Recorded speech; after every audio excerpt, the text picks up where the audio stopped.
Oi, o Sem Censura está começando agora. Será que o mercado de trabalho é tão feroz que pode ser comparado a uma selva? O especialista em desenvolvimento de carreiras e gestão de empresas, o Renato Greenberg, acha que sim. Ele escreveu o livro A Estratégia do Olho de Tigre, onde afirma que, independente da formação acadêmica, o importante é ter atitudes que façam o candidato ao mercado de trabalho vencer.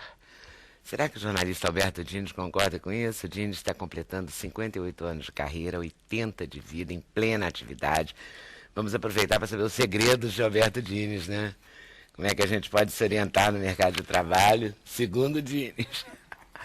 Farmacêutica e bioquímica, a empresária Vanessa Vilela vai falar sobre o sucesso dos cosméticos que ela cria à base de café.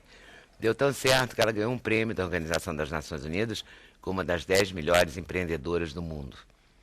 Quem também não dá folga para o trabalho é o padre Reginaldo Manzotti. Ele está lançando o 7º CD, Em Deus um Milagre, que tem a participação do cantor Tiaguinho do Exalta Samba.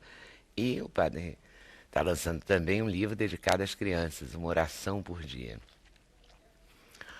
Trabalhando dentro e fora dos palcos, a cantora Lidoca continua frenética. E acaba de escrever sua autobiografia, Lidoca, Uma Vida Frenética. Para a realização desse programa, contamos com a participação de vocês, nossos debatedores fixos. Vamos conferir aí esse caminho, não é? A estratégia do olho de tigre. O olho de tigre é uma pedra, né, que a gente às vezes usa para espantar mal olhado. É verdade. Mas também nos anos 70, 80 teve um filme do Rocky Balboa, do Stallone, muito famoso, que a expressão Eye of the Tiger, né, o olho de tigre, era usada para ele realmente se levantar na luta quando ele estava perdendo, então ele usava essa expressão. E ficou na expressão do olho de tigre que você tem que ter para ter sucesso, para enfrentar as dificuldades. E eu adaptei para o mundo corporativo, fazendo uma analogia com o mundo selvagem e o mundo das corporações, que são muito parecidos, né? Que eu falo o seguinte: no mundo corporativo, no mundo animal você tem a presa e o predador. E isso é determinado. No mundo corporativo você que escolhe se você vai ser a presa ou o predador. E como é que se faz essa escolha? Bom, são atitudes que vão te levar a ser o predador, mas não no sentido ruim de predador, no sentido de estar no topo da cadeia, de estar na excelência e realmente estar na liderança de uma corporação. A primeira atitude é você conhecer suas fortalezas e suas ter atitude. Talvez ter atitude seja a atitude mais importante. Porque quando você conhece o que você faz bem e o que você não faz tão bem, mas a fundo, você tem mais chance de direcionar. Por exemplo, um tigre intuitivamente sabe que ele derruba um búfalo que é 3 vezes maior que ele, porque ele conhece a força da patada dele. Ele conhece isso intuitivamente, instintivamente. Nós temos que estudar e entender quais são as nossas habilidades e como usar elas para ter sucesso no mercado de trabalho. Então, esse é o primeiro passo que eu falo do olho de tigre. Você acha que quer dizer, que não basta só a formação, é isso? Não basta só o conhecimento daquela, da sua profissão, daquilo que você escolheu para ser? Essa questão me intrigou bastante, porque é o seguinte: eu era músico, né? Eu fiz formado em música, minha carreira de músico instrumental, jazz, música clássica e tal. E eu fiz uma transição muito radical de músico para executivo. E eu fui para os Estados Unidos, fui gestor de grandes estúdios lá, de bilhões de dólares, até chegar presidente de empresas multinacionais. E quando eu analisava a minha carreira, eu não tinha a formação que muitos meus colegas tinham em negócio, em engenharia. E eu entrevistei centenas de executivos também de diversas áreas. E você não pode, nem todos têm uma formação acadêmica, uma experiência que leve aquilo, mas as atitudes que eles têm, essas atitudes, esse conjunto de atitudes, que no livro eu coloco 7, que eu chamo de olho de tigre, é o que trazem o sucesso desse profissional. Então, como eu falei, o primeiro passo é conhecer suas fortalezas. O segundo passo é saber traçar os objetivos. E 50% de chegar no objetivo é saber traçar o objetivo, é entender como você vai fazer o objetivo que vai se realizar. E isso é uma coisa que parece óbvia, mas muita gente não sabe. Muita gente confunde sonho com objetivo. O sonho não tem obrigação nenhuma de tornar realidade. Quando você quer realmente fazer algo se tornar realidade, você cria um plano. Você cria um plano de ação com etapas, com medidas, é algo que é bem tangível, e aí você tem um objetivo que pode se realizar. Então, Então, tudo isso que eu fiz na minha vida, de músico, indo para os Estados Unidos e enfrentando todas as dificuldades, eu coloco no livro numa metodologia mais prática para as pessoas poderem realmente entender como chegar a ter mais sucesso na carreira. E você é feliz? Muito. Um dos pontos A música toca na sua vida de alguma forma? Claro, eu ainda? continuo tocando, mas eu entendi... Você escuta no carro? Eu escuto no carro, não, eu toco meu violão ainda, continuo tocando. Mas o que eu entendi é o seguinte, o que me dirigia, o que o americano chama de drive, que eu tinha de drive, era fazer coisas que pudessem ser relevantes, que eu pudesse atingir sucesso, e financeiro também. Né? A música não me trazia isso.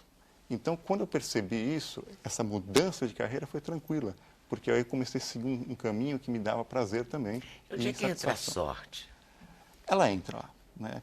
Só que esse é um fator que você não controla. Então, você faz tudo o que você tem que fazer. E você vai ter mais sorte ou menos E sorte. reza. Pra ter sorte. Mas a fé é importante. Saber traçar o objetivo está ligado com a fé. Você tendo a fé daquilo que eu vou chegar naquilo, vou alcançar aquilo, e fazendo a preparação, planejando, você chega. Então, assim, está ligado tudo, né? A sorte, a fé, o teu esforço. O terceiro passo que eu coloco aqui é dedicação e resiliência.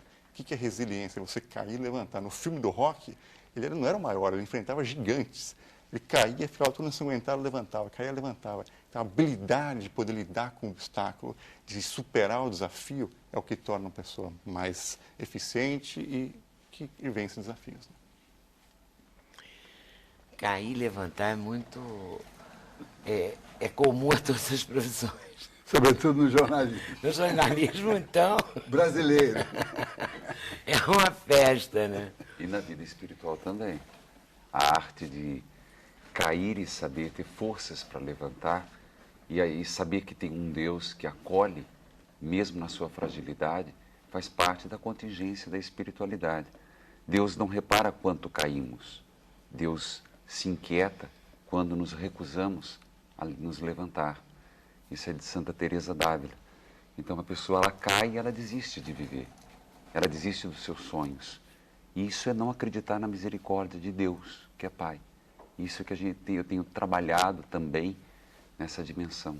Deus te ama como você é, mesmo na sua fragilidade. Mas é preciso que você o ame também, né? Para conservar a fé na hora que você cair, né? Com certeza. Porque essa questão da resiliência, né? De, sei lá, de ser esponja ou ser lata. Não é? Ou você amassa e fica lá todo frágil, ou você absorve o impacto e, né? Mas eu vejo que é aí que está a diferença do sucesso, é realmente você saber, porque acho que em todas as áreas não tem como você sempre, né, você ter aí, ser sempre bem sucedido. Enfim, Ninguém tem as soube. fases mais difíceis, complicadas, e a diferença de quem realmente consegue atingir seus objetivos e ter um sucesso, eu vejo que está muito na persistência, na determinação. E também quando você faz o que você gosta, né? Eu acho que aí você Eu acho que tudo faz toda a se diferença. torna mais fácil. Porque tudo vai se ser torna muito mais fácil você recomeçar quando você gosta Com daquilo que certeza, você faz. com certeza. Por isso que eu fiquei impressionado com o Renato. Então, mas, Deixar a música para Sim. ser um executivo. mas tem um ponto interessante. Você tem Pode que ser um procurar... preconceito meu, e preconceito não deve fazer bem, né, no mercado de trabalho. Mas faz parte Preconceito que eu falo é um preconceito mesmo, Sim, não. entendi. Entendeu? Claro, você tem que- Assim, deixou de ser músico, para ser Muita gente faz ao executivo. contrário, Executivo né? deve ser, né? É verdade. deixa de ser executivo para ser artista e tal. Mas um ponto importante, eu falo para muita gente quando eu aconselho, é o seguinte: você tem que procurar algo que você ama para fazer, mas você tem que amar o que você faz também. Então, nem sempre você tem a chance de escolher aquela profissão dos sonhos, mas se você ama o que você faz, seja o que for. Meu primeiro trabalho nos Estados Unidos foi colando etiqueta. Eu ia lá colar etiqueta. Eu não era um negócio que eu amava, mas eu fiz com tanta dedicação. Ninguém deve amar aquela etiqueta. Mas eu fiz com tanta dedicação, porque aquilo tinha algo muito maior para chegar, que aquela dedicação, 3 anos depois, eu estava no maior estúdio do mundo. Então, eu estava amando o que eu estava fazendo pela chance que eu estava tendo, a oportunidade que me deram, mesmo para colar etiqueta. E, às vezes, no Brasil, a nossa cultura, isso não compensa, não vou ali, não, isso é menos. Essa cultura, esse tipo de mentalidade te fecha portas. Sabe que eu sinto isso muito na juventude? Fala assim, não, mas esse daí não vai me dar $1 milhão. Porque eles querem logo 1 milhão. É. Exato. Entendeu? Como assim? Só corrigindo, 60 anos ininterruptos de exercício de jornalismo. Eu falei, escreveram 58 para mim Então, e eu li. corrige, copia dela. Corrige imediatamente. Faço 60. 60 anos de carteira assinada. Nossa, James. E valeu? Acho que sim. Para você, porque para nós que te conhecemos, valeu. Não fui eu que escolhi o jornalismo, foi o jornalismo que me escolheu. Aí tem um outro aspecto. Eu queria ser cineasta. Naquela época, o Brasil estava engatinhando no cinema. Eu queria ser cineasta. Não foi possível. Fui ser crítico de cinema e virei jornalista. Assim mesmo. Assim mesmo.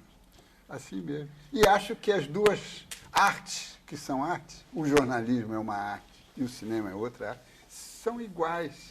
Se completam e são iguais. São as artes totais, não é? Você começou a fazer crítica para jornal? Para uma revista chamada Cena Muda, que você nunca ouviu falar porque não era nascida. Era um semanário aqui do Rio, de cinema, que foi lançado em 20 e tantos. E no fim dos anos 40, o diretor lá queria um crítico muito popular, não é? Era cinema com material que vinha dos estúdios, né? Aquela coisa. Não queria um crítico para fazer coisa séria. Aí chamou um jovem de 19 ou 18 anos para fazer crítica de filmes. Queria um outro olhar, né? Um olhar jovem, Rigoroso, né? E o cinema estava, no após-guerra, o cinema estava vivendo os seus momentos gloriosos. Hollywood, o cinema italiano, o cinema francês, o cinema russo. Estava tudo vindo para cá, né? Foi um aprendizado genial. E foi um momento em que o cinema brasileiro realmente se preparou, se incubou e logo em seguida deslanchou, né? E como é que se deu essa transição, assim, do crítico para o editor jornalista e o editor-chefe, Bom, mas a legenda, Alberto Diniz? Legenda, não sei se... o que aconteceu foi que você tem que gostar do que você faz. E eu gostei porque achei semelhanças, paralelos entre uma coisa e outra. O que é um regisseur de cinema? É um diretor de jornal. É o chefe de orquestra de jornal, é o diretor de cinema, né? E há muitas semelhanças, e sobretudo a totalidade, né? Você mexer com tudo. Em cinema você mexe com música, com palavra, com texto, com cenário, com tudo, com ideias, sobretudo com ideia. Em jornalismo, exatamente a mesma coisa, a mesmíssima coisa, e você sabe disso tão bem quanto eu. E da cena, você foi para onde? Cena Muda, aí eu fui chamado para uma revista que estava sendo criada em 52. 52 foi o ano de ouro da imprensa brasileira. 52, um pouquinho antes e tal, surgiram uma série de coisas espetaculares. Reforma do Diário Carioca, a introdução do LID, lançamento da Manchete. Pouco antes tinha sido lançada a Última Hora, 51. Em 49 tinha sido lançada a Tribuna da Imprensa, nossa vizinha aqui. Tudo isso foi um momento genial, empolgante. E o Brasil estava vivendo um momento que nós falamos em anos dourados, pensando em Juscelino, mas Juscelino ainda não tinha sido eleito, mas já eram os anos dourados, não é? Já rolava uma efervescência, então. Exatamente. Estava tudo É um processo, né? E o Rio de Janeiro, sobretudo o Rio de Janeiro. Capital, indiscutível, centro cultural, irradiador, a cidade que amarrava o país, né? Tem essa vocação, infelizmente acho que está esquecendo dessa vocação.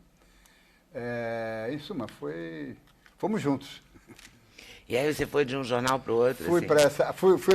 Fui contratado por uma revista chamada Visão. A primeira revista americana. Era americana. Feita aqui, naquela época podia. Revista Visão. Tinha uma espanhola, Vision, para a América Latina, e tinha Visão. Quinzenal, em formato tipo Veja. Né? Foi a primeira revista nesse formato. E fiquei 5 anos fazendo a parte cultural. Aí me mandaram logo para São Paulo, porque São Paulo tinha a Bienal, tinha Quarto Centenário, estava tudo surgindo, a Veracruz, tudo. Aí eu fiquei em São Paulo 3 ou 4 anos, depois fiquei saudade da casa da mamãe, voltei para cá, ainda na Visão, depois Manchete, depois aí pronto. E como é que você chega no Jornal do Brasil? O Jornal do Brasil foi por acaso. O Nascimento Brito um dia me telefonou perguntando se eu queria assumir o Jornal do Brasil, porque estava com dificuldade. Ele não gostava daquilo que fez o Jornal do Brasil famoso, que foi a reforma do Jornal do Brasil. Você vê como os empresários de jornal, às vezes, estão tão distantes dos seus próprios trunfos. Ele foi o dono de um jornal que fez uma reforma que entrou para a história. E ele detestava essa reforma. E achava que não podia continuar e tal. Aí me contratou. E no primeiro dia que eu comecei, ele falou, olha, amanhã eu quero um jornal diferente. Eu falei, você não vai ter um jornal diferente amanhã, não. Eu vou fazer aquilo que o leitor está acostumado. Pode ser que daqui a alguns anos seja um jornal ligeiramente diferente. E assim aconteceu. O Jornal do Brasil continuou, baseado no espírito da reforma e na própria forma da reforma. E quem fez aquela reforma, então? De certa forma, foi o Odilo Costa Filho. Ele era o diretor do jornal. Mas tinha um grupo espetacular. Tem um sobrevivente, que é o Jânio de Freitas, o Carlos Lemos, que é aqui da casa. Claro. Temos vários jornalistas, o Wilson Figueiredo participou. Em suma, vários jornalistas participaram desse processo. Então você chegou, esse processo já estava instalado? Estava instalado e até sendo destruído pelo próprio dono do jornal. Os donos dos jornais são uma praga. Eles existem, né? A gente não pode... Eles precisam compreender que eles são tão transitórios quanto nós que somos os profissionais. Quase que ele atrapalha tudo. Pois é. Mas, e eu cresci vendo esse Jornal do Brasil com uma admiração incrível. Pois é. Decidi ser jornalista por conta disso. Passou a ser um jornal modelar, né? Claro. Marcou uma época, marcou uma série de coisas. O seu momento de glorioso foi durante a censura. Não que a gente conseguisse furar a censura todo dia. Furamos em algumas ocasiões especiais, mas pelo menos tratamos o leitor como um ser inteligente, coisa que não acontece hoje na mídia. Pois é, comparando essa mídia de agora, o que... É inevitável a pergunta, mas o que vai acontecer? Porque hoje você pega o jornal de manhã na porta da sua casa e ele é velho. Não é? Se você entrou na internet, se você gosta de notícia. E eu sinto com os jovens, assim, entrevistando para estágio, até para trabalhar com a gente, que eles não leem mais jornal. E eu fico horrorizada, assim, não sei imaginar uma pessoa que não lê jornal. Mas a culpa não é deles. É que o jornal se conformou em acabar. Você vê hoje entrevistas de donos de jornais e revistas dizendo, olha, daqui a 20 anos a minha revista não vai mais existir. Como? Você está admitindo que você está fazendo um produto decadente? Então você não merece credibilidade. Então a imprensa foi assumindo essa sua decadência, essa sua agonia programada. Né? Não, tem que fazer concorrência à internet, porque a internet é facilmente superável. É um jorro contínuo, fugaz, ninguém arruma tudo, porque não há tempo de arrumar tudo. Né? Então você tem que, em algum momento do dia, apresentar a amarração, a síntese, né? A referência.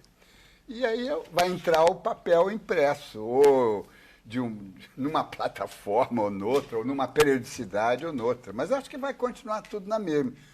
Jornais em menor número, com menos tiragem, revistas muito importantes, porque o intervalo da semana é importante para você arrumar o acontecimento, entender o acontecimento. Então, a coisa continua. Na história da humanidade... Entender o acontecimento, aí que está a chave, né? Interpretar, buscar outros olhares mesmo. Veja, Leda, na história da comunicação, que é a história da humanidade, porque nós jornalistas fazemos a história da humanidade. Nenhuma mídia desapareceu. Algumas ferramentas desapareceram. A caneta de pena de ganso desapareceu. Mas a escrita não desapareceu. Gutenberg inventou um tipo móvel. Mas quem fez o livro portátil, não sei, 50 anos depois, um italiano chamado Aldus Manutius, e a coisa vai se sucedendo e não acaba. Isso é uma vocação suicida de certos empresários que não se percebem situados na sua indústria. Aliás, não gostam da sua indústria. E essa tecnologia editorial hoje que leva os jovens a quererem ler os livros no iPad mesmo, como é que ficam as editoras tradicionais? Eu acho que o livro e-book ainda não é um rival para a literatura. Ele pode ser um rival para o livro técnico, o livro mais de ocasião, não é? Mas eu acho que você vai ler Stendhal, Balzac em e-book? Acho que nós não, mas os jovens, eu acho que eles que estão tendo essa tendência de se eles lerem livro Balzac, ficar mais... Se eles lerem Balzac em plataforma eletrônica, eles vão para o papel. Tomara. Eles Uma vão coisa porque leva a outra. Tem o objeto, tem outra coisa. A vida não é digital. Na realidade, a vida é analógica. É verdade. É só uma ferramenta, Marne. Pois é. De modo geral, o problema é a não leitura. Não se trata... Esse é um problema mais sério, né? Eu não consigo ler um livro digital. Eu não consigo. Isso não me dá prazer, não me dá satisfação. Para mim, é todo um ritual a leitura. Mas o problema dos jovens hoje é porque é a geração Google. É a coisa assim, esmiuçada, aquela coisa simplória. Eu tenho muito medo dessa informação muito rasa, muito superficial e pouco profunda.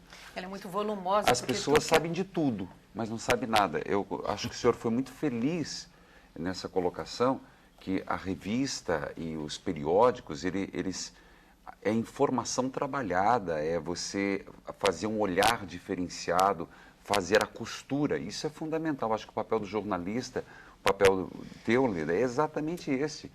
A informação você pode, eu também, eu acordo de manhã, depois das minhas orações, a primeira coisa que eu faço é abrir para ver as notícias do dia. Mas você lê manchetes e você precisa do conteúdo. E aí que entra o papel, entra o jornal, entra a revista, que vai te dar uma referência do ontem, do hoje e do amanhã. Concordo plenamente, em grau, gênero e espécie, que os jornalistas, os donos de jornais, estão admitindo uma falência, uma agonia que não existe. Ela pode mudar, mas não existe. Como é que você se sente e como é que você lida com o observatório da imprensa? Quer dizer, como é que você observa a imprensa e como é que você recebe essa... porque não deve ser simples, né? Alguém deve ficar bravo contigo. Alguém? Não. Alguém. Você precisa ver. Eu acho que eu sou o jornalista mais embargado do Brasil, porque o meu nome está... Pelo menos agora que eu fiz 80 anos, eles estão economizando. Em vez de fazer o meu necrológio daqui a alguns anos, estão fazendo a festinha. Não, então tá ótimo. Eu vi várias entrevistas Tá bacanas. ótimo, tá ótimo. Não, recebo-as muito feliz, muito feliz. Mas realmente é duro, né? Eu me lembro que quando eu comecei a primeira coluna de crítica, Jornal dos Jornais, na Folha de São Paulo, o próprio Frias, dono do jornal, antes de dizer que queria fazer, ele botou a mão no meu ombro e falou assim: Diniz, você não sabe o número de inimigos que você vai arranjar. E ele não tava sabe. Certo. Ele estava certo, porque eu, inclusive, arranjei na Folha. Então é complicado. O jornalista se sente o todo-poderoso, não é? Se sente arrogante, naturalmente arrogante, às vezes não é, mas é impulsionado por uma onipotência que a função... e aí ele é implacável quando alguém desvenda que tem lixo debaixo do tapete. E você vem fazendo isso que há 17 anos? O Jornal dos Jornais começou em 75, faz a conta aí. Nossa, muito, não sei fazer conta bem. Eu sou jornalista, nunca lidei bem com os números. Mas o que é 75? 95 são 20 anos, 2005 são 30 e poucos. 30 e poucos. O Observatório da Imprensa vem dos anos 90. O Observatório da Imprensa começou na internet, ele começou na internet, depois veio para aqui, para casa, para a televisão. Começou na internet em 96. E em 98 veio para cá, para a TV Brasil. Então TVE. Então TVE. E você é um homem de jornal, um homem de cinema, que foi para a mídia eletrônica. com muita... O jornalista é preconceituoso em relação à televisão, imagina a mídia eletrônica. Eu prefiro as pretinhas, as teclas, né? Eu prefiro as teclas grandes, e não gosto de notebook pequenininho. O iPhone é muito... O meu dedo não pega uma tecla. Não daria. Se você quiser, dá, você sabe disso. E você acha que essa análise que você faz no observatório, além dos inimigos, tem uma contribuição importante? Eu acho que sim. Você acha que acorda todo poder precisa de um contrapoder. Isso é a essência do processo democrático. Então, o contrapoder da imprensa não é o governo, que aí é censura, é ditadura. O contrapoder do poder da imprensa é a sociedade, é o leitor. O leitor é que tem que ter dúvida, ele pegar o jornal e falar, será que isso é verdade? Quer dizer, um país que aprende a ser cético, esse é um país capaz de ir para frente. Perguntar, será que isso é verdade? Mas, desculpe, o senhor percebe... Posso entrar na conversa? Pode. O senhor percebe isso? Eu acredito que, por exemplo, as pessoas, elas não têm esse senso crítico. Mas começam a ter. Por exemplo, você vê uma matéria... Raramente eu vejo alguém perguntando, mas isso tem profundidade? Isso tem veracidade? Eu vejo as pessoas repetindo. Ela lê e ela passa para frente sem internalizar, sem interpretar. Eu não sei se eu estou vivendo um outro mundo, mas eu percebo as pessoas... Não, você está nesse mundo. O mundo que está diferente, está outro mundo hoje em dia. Eu acho assim, você pega uma sessão de cartas de um bom jornal, ou de uma boa revista, mas de preferência os jornais, ali tem cartas muito críticas. Agora, tá bom, são selecionadas, mas não se pode publicar todas. Quer dizer, para cada carta publicada deve ter outra, no mínimo 10 de igual teor. Eu sou um que gosta de pegar uma revista e ver de uma semana para o outro os comentários, pegar o jornal. E nesses 30 e poucos anos, eu sinto uma diferença. Não é? Colegas meus, quando a gente lançou o Jornal dos Jornais na Folha de São Paulo, disseram, mas, Diniz, você vai revelar os bastidores da nossa profissão? Uma colega disse, não, você está sendo censor. Eu falei, censor com C? Não, com S. Eu sou o censor da sociedade. Estamos ainda na ditadura com censura, né? Mas há uma grande diferença. Hoje se discute a imprensa. Tem um livro aí chamado Os Imperfeccionistas da Record, um livro americano, ótimo, sabe, de erros de jornalismo. Eu acho isso importante. É preciso duvidar. O homem superior é o que duvida. Você vai me desculpar? Na fé também. Santo Agostinho diz isso. Embora a única religião que promove o debate com Deus é a que foi minha. Eu sou agnóstico. Eu sou judeu. Sim. O judaísmo é uma arguição de Deus.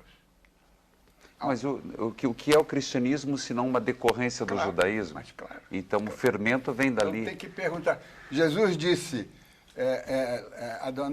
ele lama azaftani, Deus, meu Deus, por que você me abandonou? Exato. Ele está reclamando. Verdade, sabe? é o início do Salmo, mas é bom lembrar Santo Agostinho que diz que feliz daquele que duvida, porque quanto mais perguntamos, mais certezas temos. Quanto mais conhecemos, mais amamos. Isso é a dúvida. E isso não é um contrário à fé. Pelo contrário, ao contrário disso, a incerteza amadurece. Então, a busca amadurece. Eu prego a incerteza, o ceticismo, a dúvida, a interrogação. Mas colocando a verdade, né? Buscando. Buscando, tá certo. E o Stefan Zweig? Você escreveu, você reescreveu? Já 5 vezes. 5 vezes. Eu sou... E esgotou? Sempre Ou vende nunca bem. se Agora vai sair mais uma edição, a 4ª edição brasileira, né? Já saiu alemã, vai sair espanhola. E eu sempre estou retocando porque eu sou jornalista. O jornalista trabalha com edições sucessivas. Biografia não tem ponto final, porque a vida não tem ponto final. Você termina uma biografia e amanhã aparece um bilhetinho de 5 linhas que destrói toda a sua argumentação sobre aquela vida que você construiu. Quando eu vejo um anúncio, a biografia definitiva de fulano, não é. Não é definitiva. E você vai fazer outra biografia definitiva ou não, de alguém? Não, eu já lancei o primeiro volume de uma... é uma multibiografia do Antônio José da Silva, o carioca que no século XVIII nasceu aqui, foi preso pela Inquisição em Portugal, foi executado pela Inquisição em Portugal, porque ele ria da coroa com peças de teatro com marionetes, né? E ele foi executado. O pretexto é que ele era herege, né? Mas, na verdade, ele foi morto porque ele incomodava o sistema, a coroa, né? E a coroa estava ligada com a igreja, que era uma coisa só, né? E ele foi executado à beira do Tejo, uma madrugada de 18 de outubro de 1739. E eu fiz já a primeira parte, um livro de 1000 páginas. Eu espero ter tempo para terminar a segunda parte. Você escreve todo dia? Não. Infelizmente, porque eu sou jornalista, eu vivo disso, meu taxímetro ainda está voltado para o dia a dia. Roda. Né? Não, sim, mas mesmo se for para o jornalismo, você escreve todo dia? Todo dia. Todo dia eu tenho um fechamento. Hoje, antes de vir para cá, eu já fechei Você fechou. uma coisinha. E é sempre tenso, não? Não. Hoje já aprendi a gozar. Você já relaxou. Dines, grande Dines, obrigada por ter vindo. O prazer foi meu. Está sendo meu. Está sendo ótimo. Então, intervalo, voltamos já já. Sem censura no programa. Então estou aqui diante de um frei carmelita. Ex-frei carmelita. Mas Ex-frei carmelita, que ele estudou no seminário dos frades carmelitas. E no intervalo eu estava dizendo ao padre Reginaldo que eu não sabia que existiam freis carmelitas, embora tenha estudado num colégio de irmãs carmelitas. Primeiro surgiram os freis em 1209, na bacia de Haifa. Então surgiu no Monte Carmelo. E depois surgiu o ramo feminino dos freis carmelitas. E a minha formação foi toda com os carmelitas.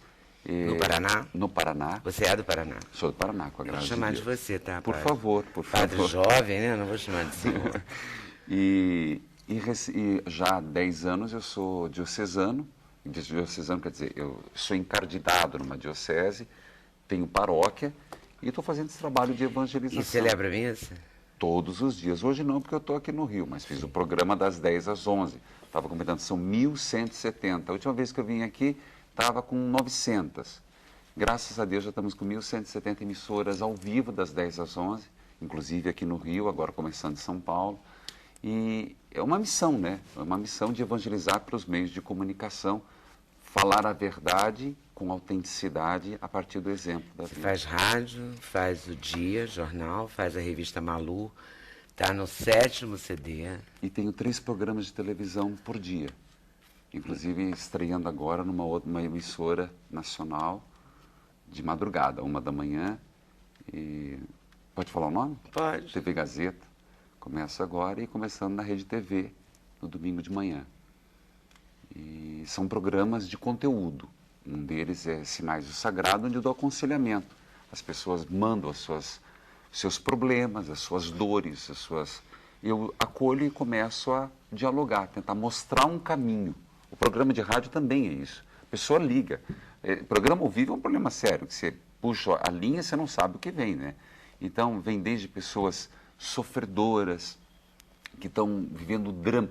Hoje, o maior drama não é sexualidade, gente. O maior drama é afetividade.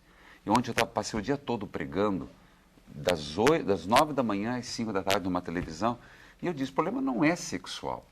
Hoje, dá jeito para tudo. O cara broxou, toma Viagra, a mulher ficou frígida, vai na reposição hormonal. Sexo não é um problema. O problema é afetivo. As pessoas transam muito e amam pouco. Desculpa meu vocabulário, é programa sem censura, né? Sim. Eu tenho falado isso. Mas eu estou achando ótimo falar com franqueza. É falar com franqueza. E eu sou assim, às vezes me falam que eu sou padre bucudo. Mas eu acho que a gente tem que falar o português rasgado, de tal forma que as pessoas, eu possa somar na experiência, sem ser vulgar, é claro, eu não sou vulgar, mas no sentido de que a ferida humana é muito grande. As pessoas estão perdendo tempo cultivando as suas infelicidades. E eu quero apresentar uma proposta, Jesus Cristo, que muda. A igreja apoia essa franqueza, participação, assim, em meios de comunicação? Claro, veja, eu não estou dizendo que eu sou... Porque eu tenho algumas experiências, eu tenho um certo tempo já de televisão, digamos assim. Certo. E eu já vi cardeais e arcebispos proibirem padres quando eles ficavam muito populares. E eu vejo de uns anos para cá que alguns padres conseguem furar, algumas arquidioceses ou algumas dioceses conseguem permitir isso. Olha, isso é uma orientação do arcebispo veja, de cada região? O fato de eu estar encardinado em Curitiba, eu tenho um arcebispo, Dom Moacir José Witt. Eu não dou um passo, porque eu sou igreja. Eu não, primeiro, Leda, eu não sou artista, faço show, faço evento. Agora, Fortaleza, 1.400.000 pessoas, final do ano passado, e vai se multiplicando. Mas eu não sou artista, eu sou padre. Então, e caminho muito com a igreja. Por exemplo, aqui no Rio, caminho muito com Dom Urani Tempesta, com a igreja local. Em São Paulo, com Dom Odílio Scherer. Eu estou vindo... quer dizer, eu caminho muito com a igreja. Você vai me dizer, mas é um novo templo da igreja? Quando você vê um Papa, Bento XVI, com seus 80 anos, pegar um tablet e entrar na internet e twittar. Quando você vê um Papa, primeiro da história da igreja, na Sexta-feira Santa do ano passado, de ir dar uma entrevista no canal aberto. Então, o que mostra isso? São novos tempos, novos aerópagos. E só que você tem que cuidar com o conteúdo. Né? Por exemplo, eu tenho consciência que eu estou exposto para levar pedrada, porque levo muito, né? Só que a igreja, ela me conhece, eu caminho muito com a igreja. Então, eu caminho com fidelidade, com respeito, com sacerdote. A sintonia é fina, então. Sintonia fina. E as pedradas que você leva são por conta de quê? De exposto na mídia, tá busca da fama? Não, invídia. Padre galão, invídia. O que é? A invídia perpassa tudo, mas eu vejo, existe um respeito dos padres, mas é crítica sim. Por exemplo, porque eu não uso, se eu uso terno, se eu não uso terno, se eu uso jeans, se eu não uso jeans, críticas. Só que a crítica ela é muito positiva.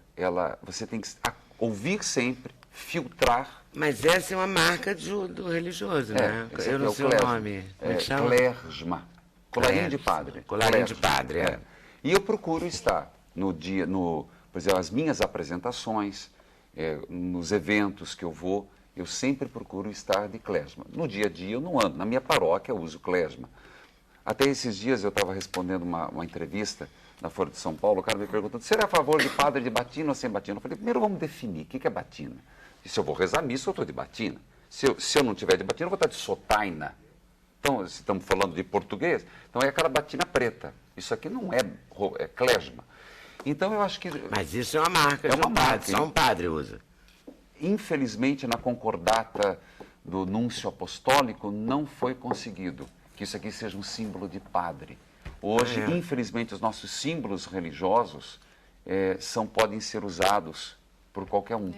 Tanto que qualquer um pode usar, mesmo sem ser padre.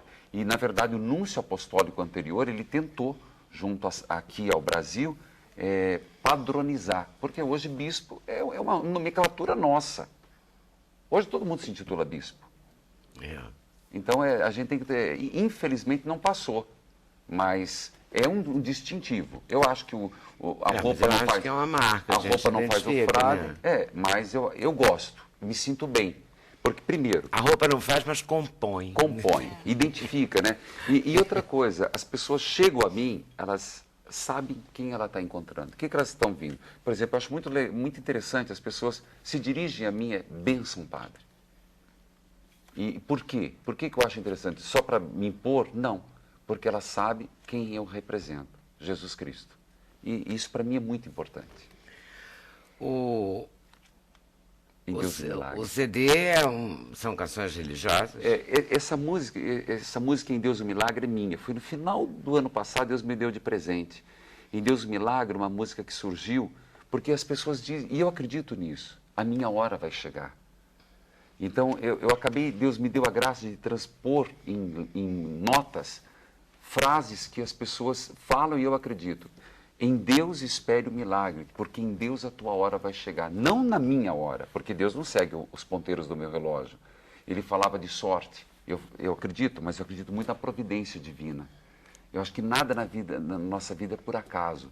Tudo é muito conduzido por Deus. Então, eu coloquei o nome Em Deus um Milagre, que é um CD que, com a graça de Deus, em maio, aqui na Candelária, prestigiando o Rio de Janeiro, que vai ser sede da Jornada Mundial da Juventude, vou estar gravando um DVD na Candelária, Paz e Luz, nessa proposta exatamente de resgatar a história. O livro Uma Oração por Dia não é um livro de orações tradicionais? Não, Não é uma versão, né? Eu coloquei, eu dei a minha contribuição, que toda a renda desse livro está sendo para as crianças carentes. Toda. Tem aqui Exato. até impresso na capa essa declaração. E o meu objetivo é que a colheita, agora em algumas partes do Brasil está a época da colheita, não está? Todo agricultor sabe que se o plantio é bem feito, a sementeira é bem feita, depois a colheita, ela pode ter um pouco de prejuízo ou não. Eu estou investindo na criança. Tanto que eu fiz um caderno, um coquetel do Manzotinho, e todo mês eu mando para o jornal com caça-palavras, labirinto, com o Manzotinho, que está aqui na capa do livro. Esse aqui é a figura estilizada, o Manzotinho. E as crianças adoram, sabe? Eu achei interessante porque eu confesso que abri na sorte e tá assim, meu Deus, você pode me dizer se as outras crianças ajudam os seus pais? Porque se for assim, prometo que vou me esforçar muito mais. São cenas do cotidiano. Aí tá o garoto ajudando a mãe no supermercado. A ilustração que Deus abençoe essa bagunça, mas me ajude a ser menos descuidado e a pôr todas as coisas no lugar para deixar o meu quarto arrumado. Então você está trabalhando em cima de cenas do cotidiano. Cenas do cotidiano, por quê? Porque, como é interessante, eu percebo as pessoas que ligam para mim e acabam, crianças cantando comigo no rádio, crianças que querem rezar, elas compõem oração para rezar comigo. E eu falei assim, puxa, mas aqui eu tenho que contribuir. E você, quer dizer, foi criado numa família religiosa, você decidiu ser padre quando? Com 12 anos. Eu era piazão, assim, de 11 para 12. E foi uma decisão, você vai dizer, com 12 anos sabia que era padre? Não sabia, mas eu tinha... Depende, se você era de uma família religiosa, você ia à missa. Não, mas não necessariamente. Com 11 anos não se tem essa certeza. E na verdade, só para você saber, Leda, eu escrevi para o seminário sem minha mãe saber. Eu achei uma revista, e tinha um endereço lá. Você quer ser padre? E eu mandei sem contar para ninguém. Aí um dia eu voltando da escola, encontro um padre alemão, motoqueiro, e falou, vim te visitar. Eu falei, pelo amor de Deus, minha mãe e meu pai não sabem.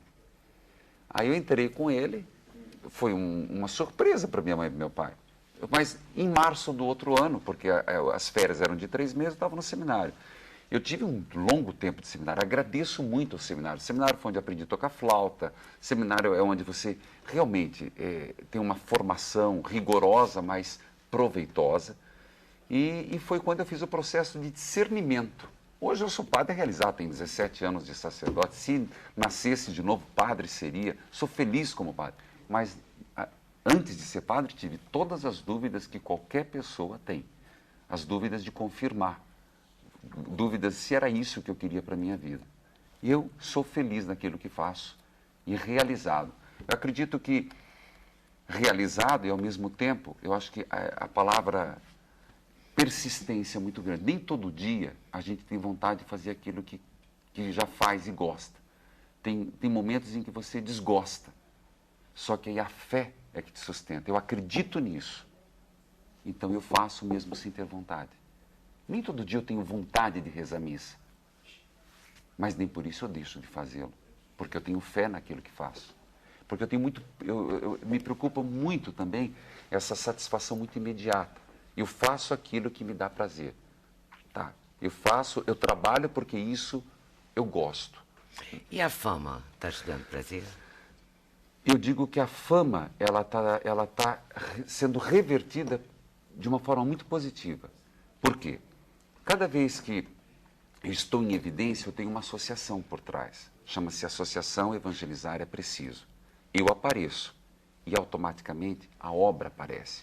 e o nome de Jesus é propagado. Esse é o lado bom, mas o outro lado, o padre Marcelo Rossi me disse que às vezes fica horrorizado com ele mesmo, assim, no aeroporto, e ele fala, meu Deus, eu vou ficar aqui tirando essas fotos, eu não sou artista. Então tem esse lado também, né? Você E sabe... você é alto como ele, né? Então devem tirar 2 fotos. Ele me contou que tiram 2 fotos, porque sempre cortam a cabeça dele. Porque, claro, se eu vou tirar uma foto com o padre Reginaldo, eu vou ficar aqui, sei lá, aqui, né, na altura do peito dele, porque eu sou muito baixinho. Às vezes por delicadeza, e aí tiram 2 fotos. Não, é por delicadeza. Você já pegou o macete, então já tiraram muitas 2 fotos de você. Ou aquela história, só para garantir. Esse só para garantir, eu já vi que cortou a cabeça. Então, quando eu sento, e já peço para a pessoa tirar foto. Mas isso não te irrita, isso não, você leva irrita. bem. Eu sou muito tranquilo. Posso fazer uma pergunta? Curiosidade sem censura, estamos no programa sem censura. Você, com essa sua figura, um super gato que você é, me permita, as moças te assediam? Como é que você lida com isso? Deve ter, né? Olha, uma série. Eu não vou dizer que não tenha. Tem. E é uma coisa assim, eu lido com muita naturalidade. Em que sentido? As pessoas, num primeiro momento, elas podem olhar para mim e olhar como homem. Mas, imediatamente, a forma como eu me posiciono, sem ser agressivo, ela acaba entendendo. Então, existem manifestações. Só que eu não alimento. Segundo, não é o que eu quero. E terceiro, a pessoa, diante do meu posicionamento, acaba entendendo o lado sacerdotal. Mas é inevitável isso. Deve ter muitas apaixonadas. Muito rasa, muito superficial e pouco profunda. Ela é muito volumosa. As pessoas sabem de tudo, mas não sabem nada. Eu acho que o senhor foi muito feliz nessa colocação, que a revista e os periódicos, eles é informação trabalhada, é você fazer um olhar diferenciado, fazer a costura. Isso é fundamental. Acho que o papel do jornalista, o papel teu, Leda, é exatamente esse. A informação você pode, eu também, eu acordo de manhã, depois das minhas orações, a primeira coisa que eu faço é abrir para ver as notícias do dia. Mas você lê manchetes e você precisa do conteúdo. E aí que entra o papel, entra o jornal, entra a revista, que vai te dar uma referência do ontem, do hoje e do amanhã. Concordo plenamente, em grau, gênero e espécie, que os jornalistas, os donos de jornais, estão admitindo uma falência, uma agonia que não existe. Ela pode mudar, mas não existe. Como é que você se sente e como é que você lida com o observatório da imprensa? Quer dizer, como é que você observa a imprensa e como é que você recebe essa... porque não deve ser simples, né? Alguém deve ficar bravo contigo. Alguém, não. Alguém. Você precisa ver. Eu acho que eu sou o jornalista mais embargado do Brasil, porque o meu nome está... Pelo menos agora que eu fiz 80 anos, eles estão economizando. Em vez de fazer o meu necrológio daqui a alguns anos, estão fazendo a festinha. Não, então tá ótimo. Eu vi várias entrevistas bacanas. Está ótimo. Não, recebo-as muito feliz, muito feliz. Mas realmente é duro, né? Eu me lembro que quando eu comecei a primeira coluna de crítica, Jornal dos Jornais, na Folha de São Paulo, o próprio Frias, dono do jornal, antes de dizer que queria fazer, ele botou a mão no meu ombro e falou assim: Diniz, você não sabe o número de inimigos que você vai arranjar. E ele não sabe. Estava certo? Ele estava certo, porque eu, inclusive, arranjei na Folha. Então é complicado. O jornalista se sente o todo-poderoso, não é? Se sente arrogante, naturalmente arrogante, às vezes não é, mas é impulsionado por uma onipotência que a função... E aí ele é implacável quando alguém desvenda que tem lixo debaixo do tapete. E você vem fazendo isso que há 17 anos? O Jornal dos Jornais começou em 75, faz a conta aí. Nossa, muito, não sei fazer conta bem. Eu sou jornalista, nunca lidei bem com os números. Mas o que, 75... 95 são 20 anos, 2005 são 30 e poucos. 30 e poucos. O Observatório da Imprensa vem dos anos 90. O Observatório da Imprensa começou na internet, ele começou na internet, depois veio para aqui, para casa, para a televisão, começou na internet em 96. E em 98 veio para cá, para a TV Brasil. Então TVE. Então TVE. E você é um homem de jornal, um homem de cinema, que foi para a mídia eletrônica. O jornalista é preconceituoso em relação à televisão, imagina a mídia eletrônica. Eu prefiro as pretinhas, as teclas. Né? Eu prefiro as teclas grandes. E não gosto de notebook pequenininho. O iPhone é muito... O meu dedo não pega uma tecla. Não daria. Se você quiser, dá, você sabe disso. E você acha que essa análise que você faz no observatório, além dos inimigos, tem uma contribuição importante? Eu acho que sim. Você acha que acorda... Todo poder precisa de um contrapoder. Isso é a essência do processo democrático. Então, o contrapoder da imprensa não é o governo, que aí é censura, é ditadura. O contrapoder do poder da imprensa é a sociedade, é o leitor. O leitor é que tem que ter dúvida, ele pegar o jornal e falar, será que isso é verdade? Quer dizer, um país que aprende a ser cético, esse é um país capaz de ir para frente. Perguntar, será que isso é verdade? Mas... Desculpe, o senhor percebe... Posso entrar na conversa? Pode. O senhor percebe isso? Eu acredito que, por exemplo, as pessoas elas não têm esse senso crítico. Mas começam a ter. Por exemplo, você vê uma matéria... Raramente eu vejo alguém perguntando, mas isso tem profundidade? Isso tem veracidade? Eu vejo as pessoas repetindo. Ela lê e ela passa para frente sem internalizar, sem interpretar. Eu não sei se eu estou vivendo um outro mundo, mas eu percebo as pessoas... Não, você está nesse mundo. O mundo que está diferente, está outro mundo hoje em dia. Eu acho assim, você pega uma sessão de cartas de um bom jornal, ou de uma boa revista, mas de preferência os jornais, ali tem cartas muito críticas. Agora, tá bom, são selecionadas, mas não se pode publicar todas. Quer dizer, para cada carta publicada deve ter outra, no mínimo 10 de igual teor. Eu sou um que gosta de pegar uma revista e ver de uma semana para o outro os comentários, pegar o jornal. E nesses 30 e poucos anos, eu sinto uma diferença. Não é? Colegas meus, quando a gente lançou o Jornal dos Jornais na Folha de São Paulo, disseram, mas, Diniz, você vai revelar os bastidores da nossa profissão? Uma colega disse, não, você está sendo censor. Eu falei, censor com C? Não, com S. Eu sou o censor da sociedade. Estamos ainda na ditadura com censura, né? Mas há uma grande diferença. Hoje se discute a imprensa. Tem um livro aí chamado Os Imperfeccionistas da Record, um livro americano, ótimo, sabe, de erros de jornalismo. Eu acho isso importante. É preciso duvidar. O homem superior é o que duvida. Você vai me desculpar? Na fé também. Santo Agostinho diz embora a única religião que promove o debate com Deus é a que foi minha. Eu sou agnóstico. Eu sou judeu. Sim. O judaísmo é uma arguição de Deus. Mas o que é o cristianismo, se não uma decorrência do judaísmo? Mas claro. Então o fermento vem dali. Então tem que perguntar. Jesus disse,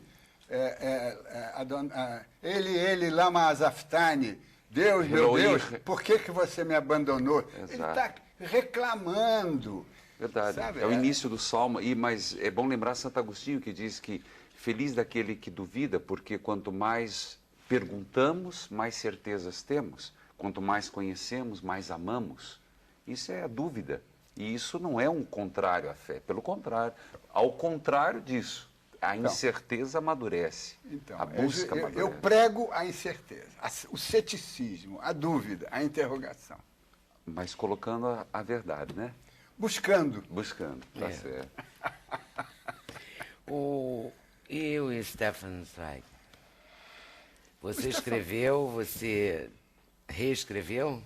Já 5 vezes. 5 vezes. Eu sou... E esgotou?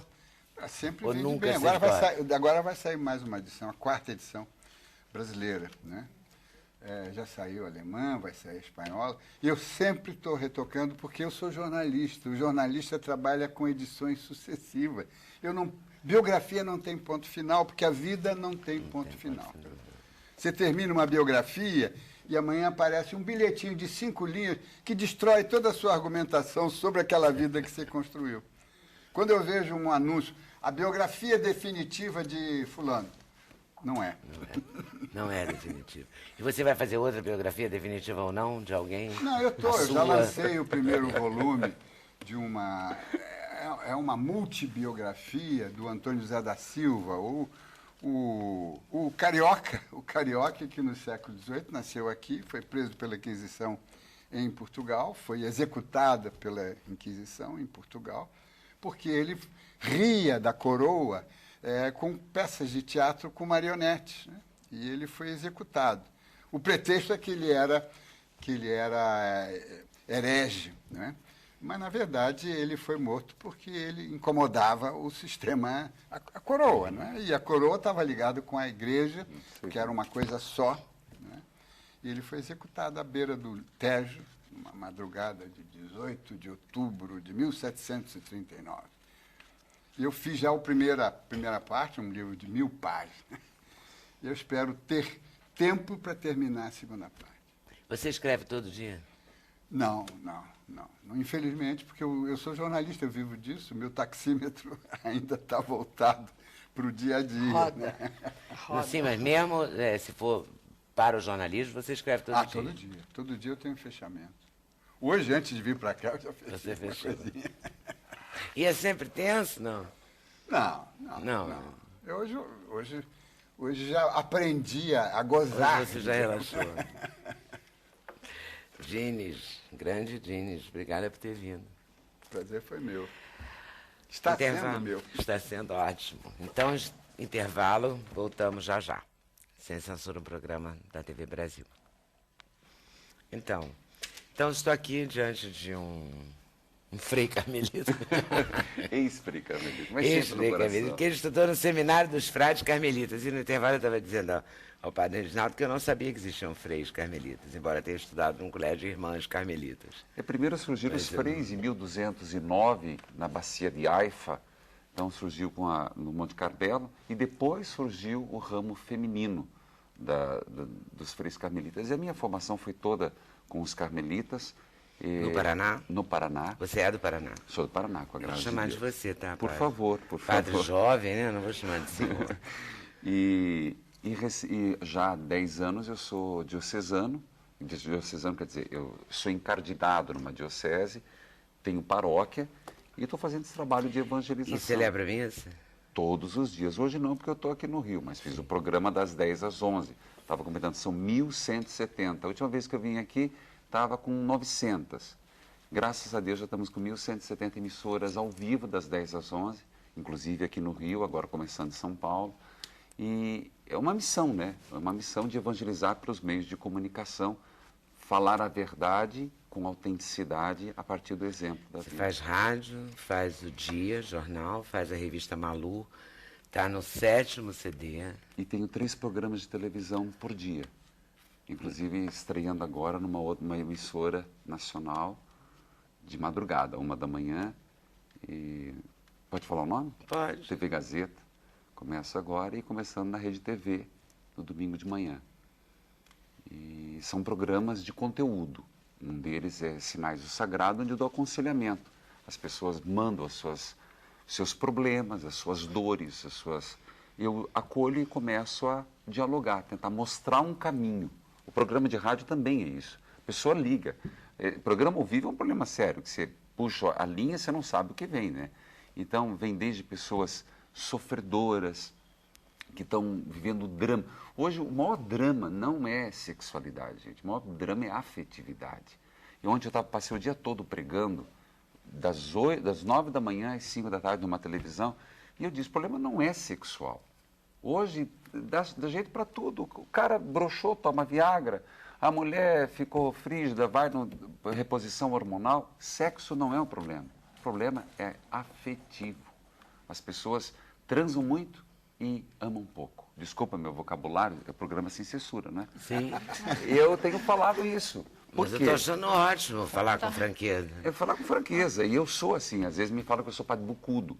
Mas eu acho que a gente tem que falar o português rasgado, de tal forma que as pessoas, eu possa somar na experiência, sem ser vulgar, é claro, eu não sou vulgar.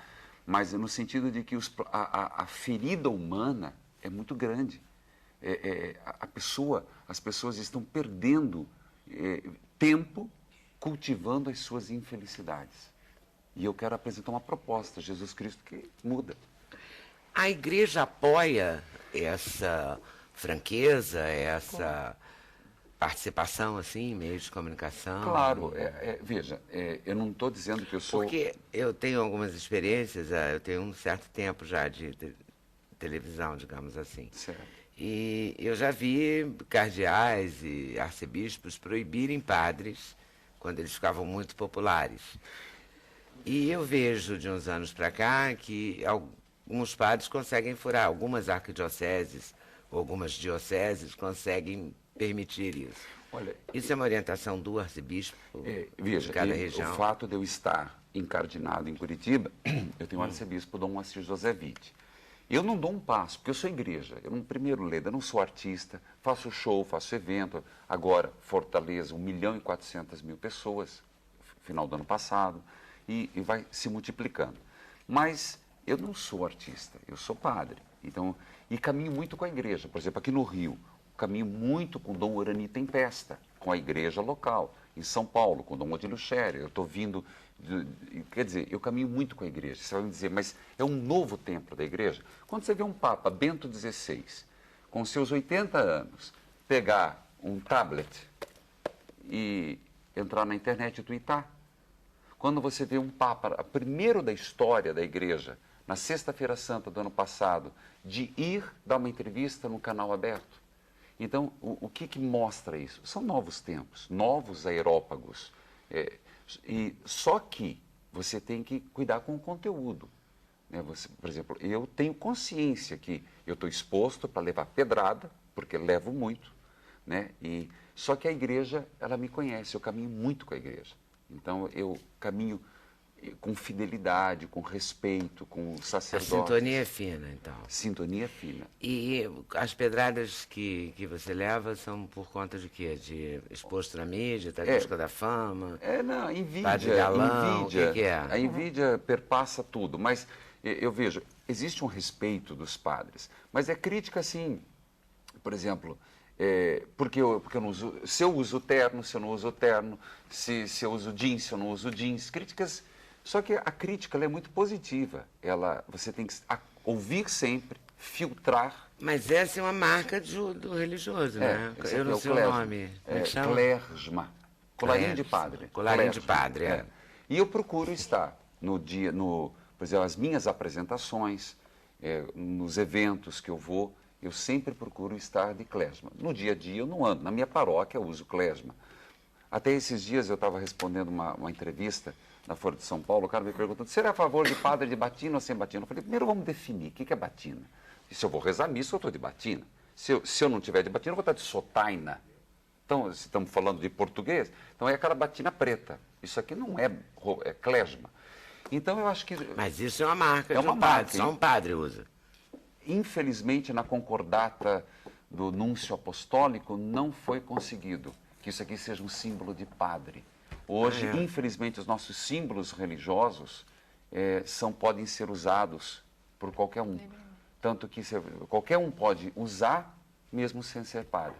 E, na verdade, o núncio apostólico anterior, ele tentou, junto aqui ao Brasil, padronizar. Porque hoje bispo é uma nomenclatura nossa.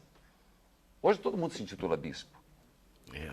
Então, a gente tem que ter... Infelizmente, não passou, mas... É um distintivo. Eu acho que a roupa não faz... que é uma marca, a roupa não faz o frade. Né? Mas eu gosto, me sinto bem. Porque, primeiro... A roupa não faz, mas compõe. Compõe, identifica, né?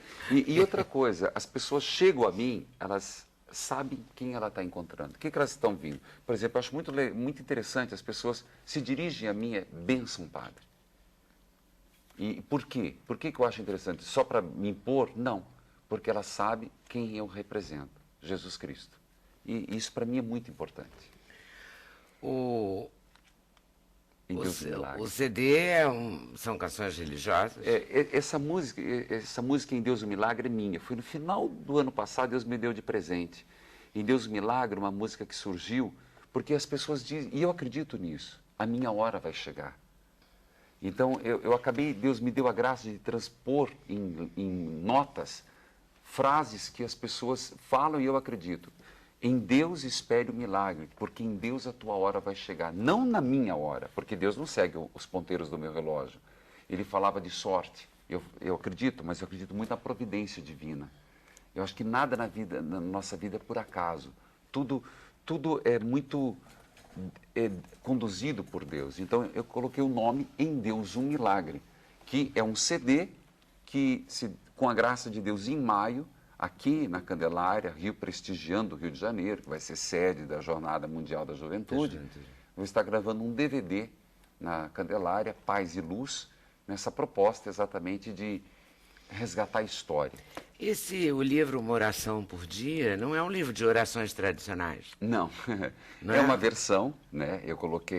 Eu dei a minha contribuição, que toda a renda desse livro está sendo para as crianças carentes.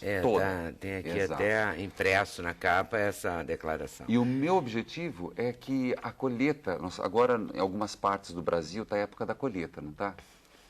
Todo agricultor sabe que se o plantio é bem feito, a sementeira é bem feita, depois a colheita, ela pode ter um pouco de prejuízo ou não. Eu estou investindo na criança.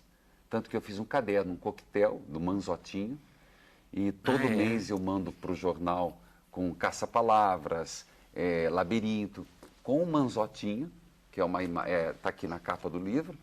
Esse aqui é a figura estilizada, o Manzotinho. E as crianças adoram, sabe? Eu achei interessante porque eu confesso que abri na sorte e tá assim, meu Deus, você pode me dizer se as outras crianças ajudam os seus pais? Porque se for assim, prometo que vou me esforçar muito mais.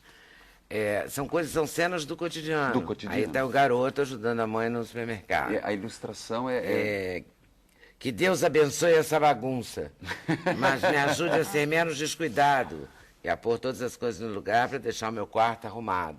Então você está trabalhando em cima de cenas do cotidiano. Cenas do cotidiano, por quê? Porque, como é interessante, eu percebo as pessoas que ligam para mim e acabam, crianças cantando comigo no rádio, crianças que querem rezar, elas compõem oração para rezar comigo. E eu falei assim, puxa, mas aqui eu tenho que contribuir. E você, quer dizer, foi criado numa família religiosa, você decidiu ser padre quando? Com 12 anos. Eu era piazão, assim, de 11 para 12. E foi uma decisão, você vai dizer, com 12 anos sabia que era padre? Não sabia, mas eu tinha... Depende, se você era de uma família religiosa, você ia à missa. Não, mas não necessariamente. Com 11 anos não se tem essa certeza.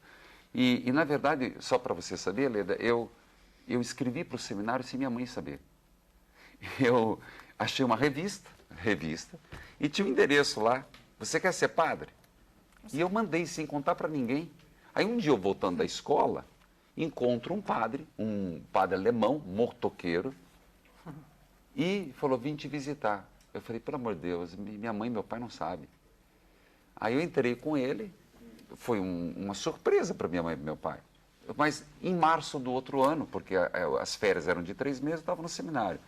Eu tive um longo tempo de seminário, agradeço muito ao seminário. O seminário foi onde aprendi a tocar flauta, seminário é onde você realmente tem uma formação rigorosa, mas proveitosa. E foi quando eu fiz o processo de discernimento. Hoje eu sou padre realizado, tenho 17 anos de sacerdote. Se nascesse de novo padre seria, sou feliz como padre.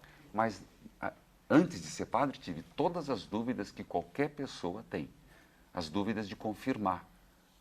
Dúvidas se era isso que eu queria para a minha vida. E eu sou feliz naquilo que faço e realizado. Eu acredito que realizado e ao mesmo tempo, eu acho que a palavra persistência é muito grande. Nem todo dia a gente tem vontade de fazer aquilo que já faz e gosta. Tem momentos em que você desgosta. Só que aí a fé é que te sustenta. Eu acredito nisso. Então eu faço mesmo sem ter vontade. Nem todo dia eu tenho vontade de rezar a missa. Mas nem por isso eu deixo de fazê-lo. Porque eu tenho fé naquilo que faço. Porque eu me preocupa muito também essa satisfação muito imediata. Eu faço aquilo que me dá prazer. Tá? Eu trabalho porque isso eu gosto. E a fama, está te dando prazer? Eu digo que a fama, ela tá sendo revertida de uma forma muito positiva. Por quê? Cada vez que eu estou em evidência, eu tenho uma associação por trás. Chama-se Associação Evangelizar é Preciso. Eu apareço e automaticamente a obra aparece.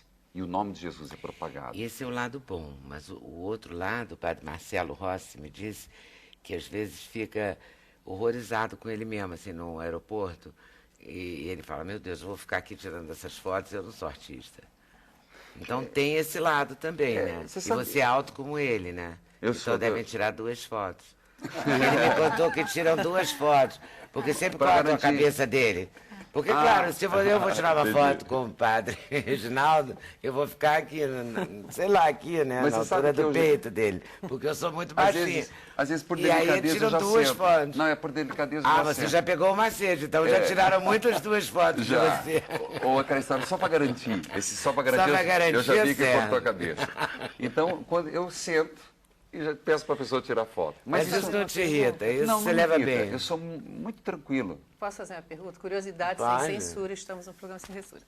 Você, com essa sua figura, um super gato que você é, me permita, as moças te assediam? Como é que você lida com isso? Deve ter, né? Olha, uma série. Eu não vou dizer que não tenha. Tem. E é uma coisa assim, eu lido com muita naturalidade. Em que sentido? As pessoas, num primeiro momento, elas podem olhar para mim e olhar como homem. Mas, imediatamente, a forma como eu me posiciono, sem ser agressivo, ela acaba entendendo. Então, existem manifestações. Só que eu não alimento. Segundo, não é o que eu quero. E terceiro, a pessoa, diante do meu posicionamento, acaba entendendo o lado sacerdotal. Mas é inevitável isso. Deve ter muitas apaixonadas. Pela voz também. Não é? Ainda. Olha, o padre Reginaldo tem outros livros. E estou trabalhando mais um agora. E está trabalhando mais um. Ele é animado. 10 respostas, 20 passos. Mãe de Todos Mãe de Maria. Todos Maria. Esse aqui eu não conhecia. Esse aqui foi feito em 15 dias. É uma mesmo? pesquisa que eu peguei alguns títulos marianos e acabei fazendo um trabalho com as imagens de Nossa Senhora, explicando o histórico e a mensagem. Bom isso.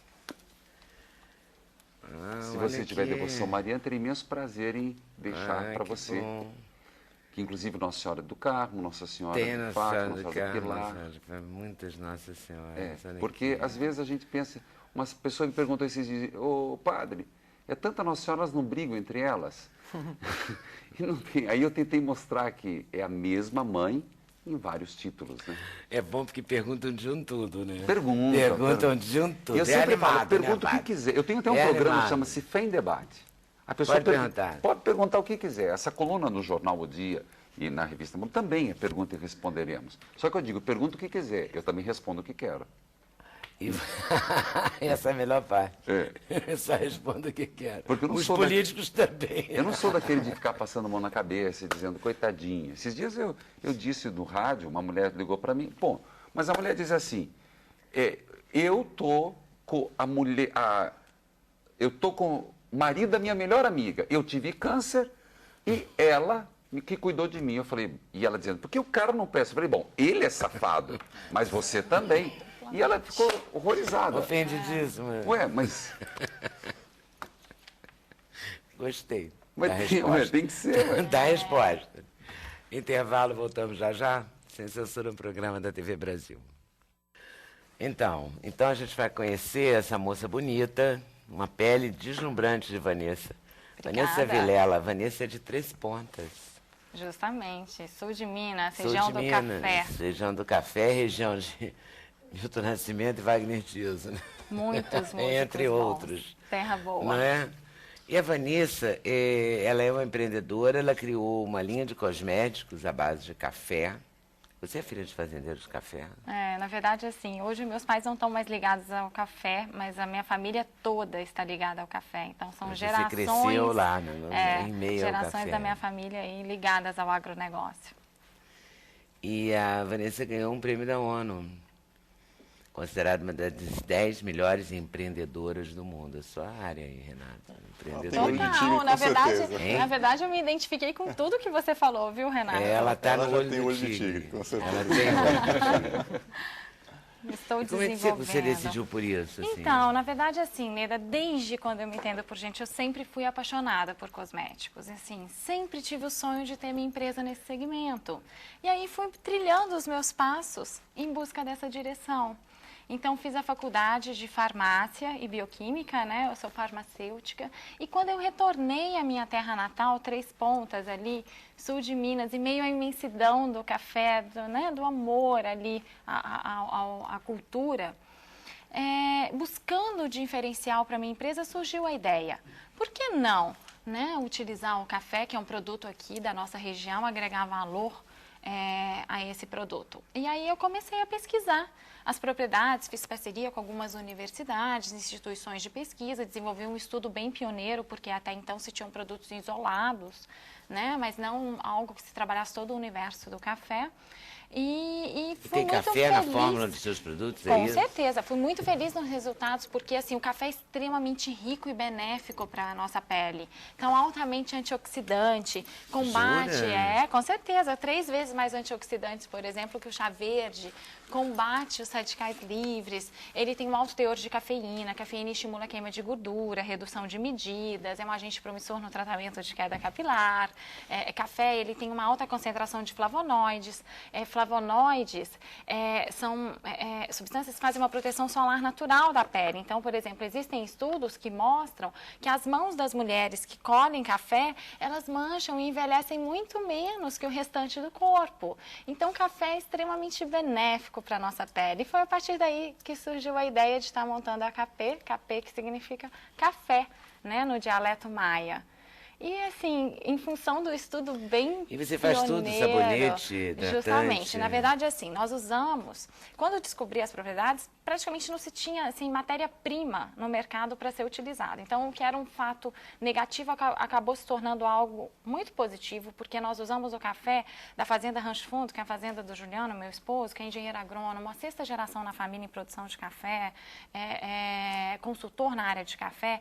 Então, nós usamos esse café, que é um café certificado, onde tem toda a questão da responsabilidade socioambiental, cultivado de forma rastreada e sustentável. E com isso, por exemplo, eu forneço para o meu cliente final toda a cadeia produtiva do café que foi usado para fazer o produto que ele tem em mãos. Então, como ele foi plantado... Traduz isso. Justamente, por exemplo... O que você quer dizer com toda por essa exemplo, cadeia você está produtiva? com este produto da KP em mãos. Esses daqui são os sabonetes em barra, nas versões no formato do grão, café verde, café maduro, café torrado. Né? Adorei 100% o formato, vegetal, é um olha, formato bem do inédito. grão do café. Justamente. É bem sacada. E aí você quer saber Não tem como? cheiro de café, tem cheiro de sabonete. Isso é muito bacana também, a questão do cheiro, padre, porque assim, as propriedades do café, elas estão presentes no grãozinho verde, antes do processo de torra. Então, o aroma dos produtos, ele é extremamente suave, as matérias-primas têm um aroma muito suave, que é diferente um pouco do café que a gente usa na bebida, que é o café torrado, que tem aquele aroma característico. Mas aí, retornando, pegando Acho que a gente devia tomar o café verde, então, né? Não, mas Porque na acho que verdade, vai assim... Mas o aroma é uma delícia de café. Sim, uma delícia. Você tem mas preservado pra essas pele, essas características, coisas. mas no café torrado você tem a cafeína, que se mantém preservada mesmo sob alta temperatura, e cafeína estimula a memória, vigília, atenção. Café é extremamente café, benéfico. Passando ou bebendo, é muito bom, é muito Vai bom. ter gente fazendo quando o café passando no rosto. Não, mas aí pode passar os produtos da café, sabe, padre? Aí que fica mais fácil. Como é que você ganhou esse né? prêmio? Então, eu fui indicada, na verdade, pelo Sebrae do Sul de Minas, a um prêmio que chama Empretec Women in Business Award.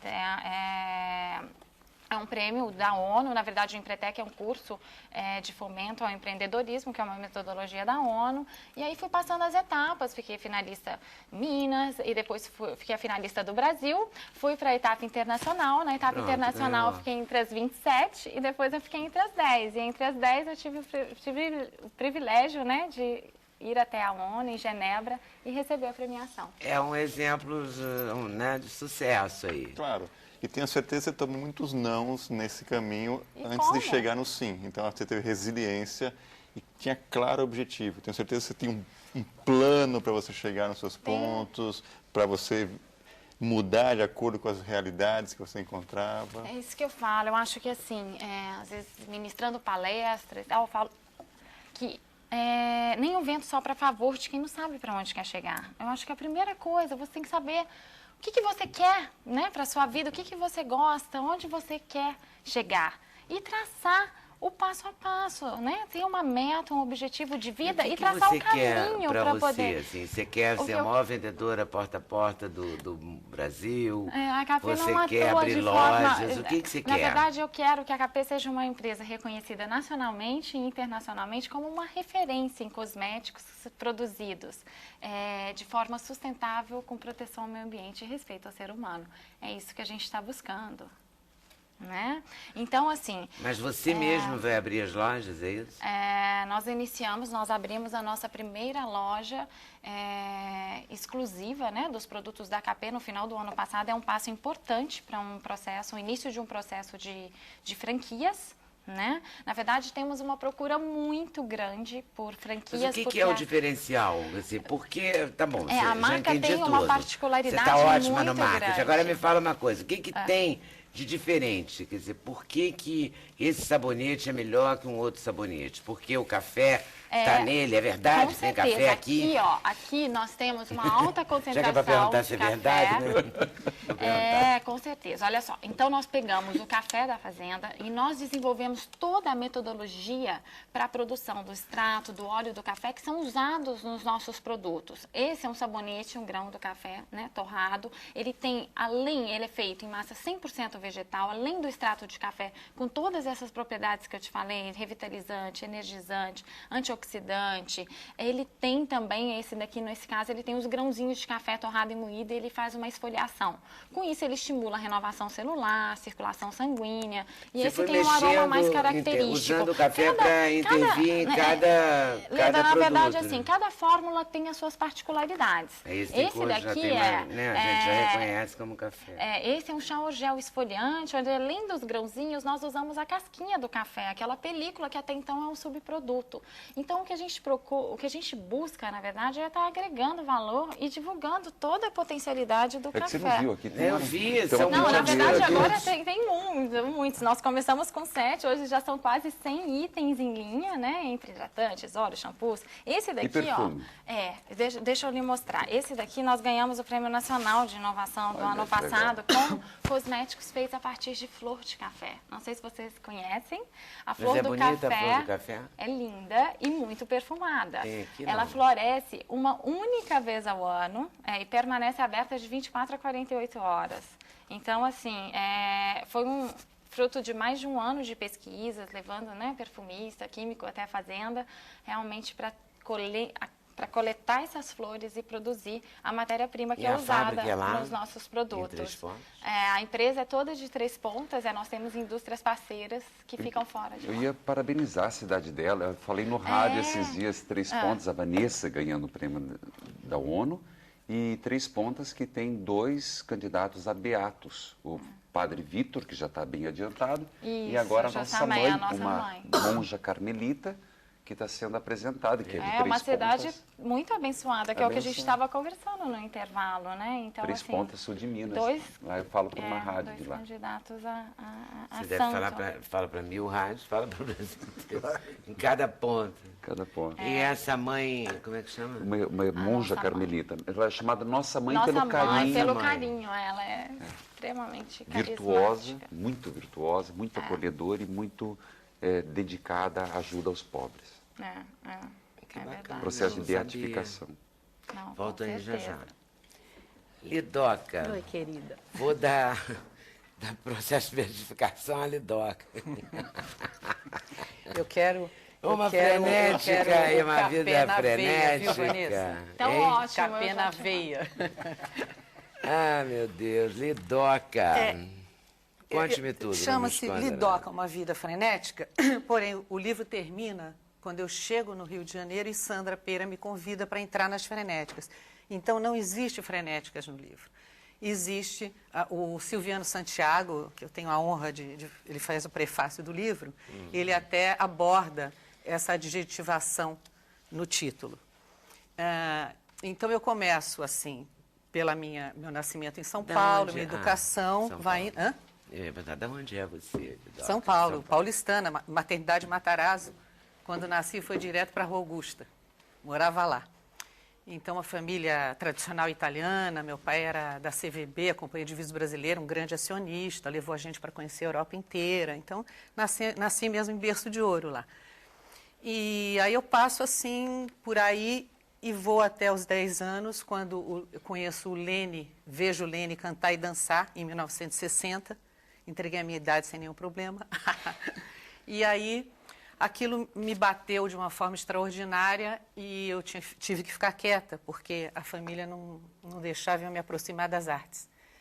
E aí eu pulo para o foco do livro principal, quando, aos 23 anos, eu falo que vou fazer as croquetas, e a mamãe diz, então alisa o cabelo, muda os seus amigos, troca suas roupas e vai trabalhar num banco, e saiu, ou sai. Eu peguei aquela malinha de papelão antiga que a gente tinha, né? Juntei uns paninhos de bunda e trabalhava numa loja no Mondocane, na Rua Augusta.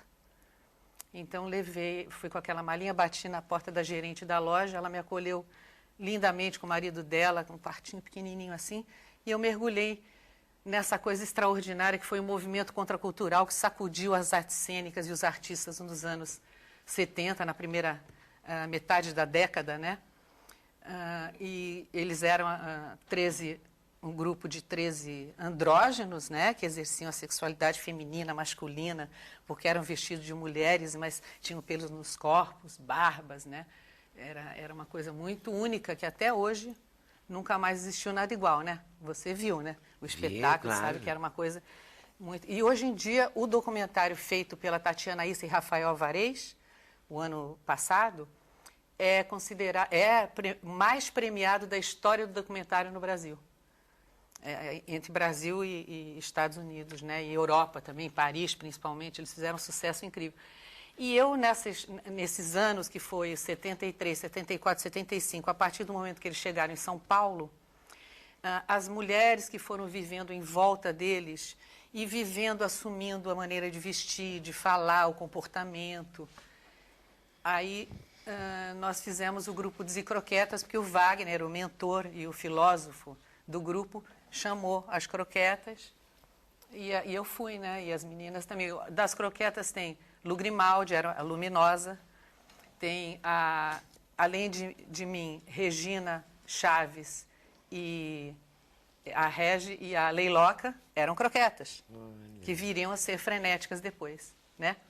Então, tanto que quando acaba o livro, eu falo que eu desço para lá, para a casa do Roberto Carvalho, para o primeiro ensaio com as frenéticas, né? Para ser garçonete e cantar no Frenética e Dancindês. E depois eu abro uma página que chama-se Herança Croquetiana, onde eu traço um paralelo entre os dois grupos, porque, para mim, sob o meu olhar individual, a atitude frenética, que foi uma coisa que se transformou numa grife, né? Até hoje, esses 35 anos de ausência dos palcos, do grupo, da atividade do grupo, e até hoje isso vem, a raiz mais forte mesmo, foi dos croquetes, da filosofia croquetiana. Que doideira, hein? E eu estou muito feliz também porque o Silviano faz o prefácio. Jorge Fernando fala, me apresenta, Orlando Senna também me apresenta e Antônio Carlos Miguel na contracapa. Então, como primeiro livro, é primeiro mesmo porque vai ter um monte atrás. Vou virar escritora. Olha. E tem a Leiloca, vi a Leiloca. A Regina. Olha, Chaves. Chaves mesmo. Queridíssima. Regina, La Femme Fatale, na disputa das croquetas. E lá atrás tem o caderno das fotos.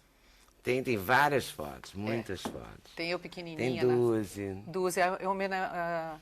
Eu dedico a ela, aos croquetes e a ela, o livro, a Duzi Nacarate. A soberana da comédia. Muito bom. É muito bom. E as frenéticas a gente voltou agora, quer dizer, não chegou nós não voltamos, né? Porque cada uma tem as suas atividades paralelas. Mas fizeram um show, não fizeram? Fizemos em Florianópolis, foi impressionante, foi incrível. Mas eu acho incrível que não tem uma festa boa que não toque as Até frenéticas. hoje, qualquer pista do Brasil inteiro. Se a festa for boa... Tem o Dancing Days, tem a Perigosa. Tem e sempre tem uma regravação. O Frejá agora, o carro-chefe do último CD dele foi o Trem da Alegria. E tem muitos anos, né? Muitos anos, 35, né? E aí, quando a gente fez, foi uma emoção tão grande, 35. Foi tão grande, viver no palco... Ainda bem que eu não minto idade, porque se eu mentisse, eu tinha me atrapalhado toda. Porque... As contas, os números. Nossa, as contas, né? Eu não minto só por isso, não é por virtude nenhuma. É porque é evidente que eu vou falar uma bobagem. Se eu mentir lá, na hora de falar aqui, fazer a conta aqui. Eu me lembro das frenéticas, que era Carlos Góes. Carlos Góes, 76. Coisa? Pois é. É o quartel-general, era eu, Regis e Sandra. Sim, o apartamento em frente, o Ney.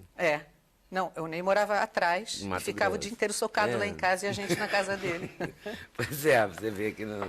Muito bom. E o Ney foi, ele na época dos croquetes, ele que fazia lembra, artesão, ele era artesão, ele começou, ele teve muita influência também dos croquetes. E a bandoca você ainda faz? Nossa, a bandoca tá um sucesso nacional. Ótimo, a bandoca é uma bandeja da lidoca.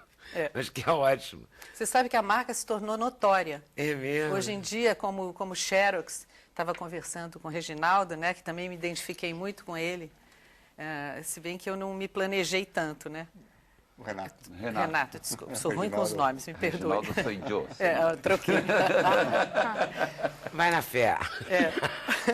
Aí foi acontecendo, assim, eu fiz uma para mim, né? Que eu gostei. Você sabe que você foi uma das primeiras, né? Há 25 anos atrás. E eu tenho ainda várias. E há 5 anos atrás eu me associei com um negociante mesmo, um comerciante próspero e tal.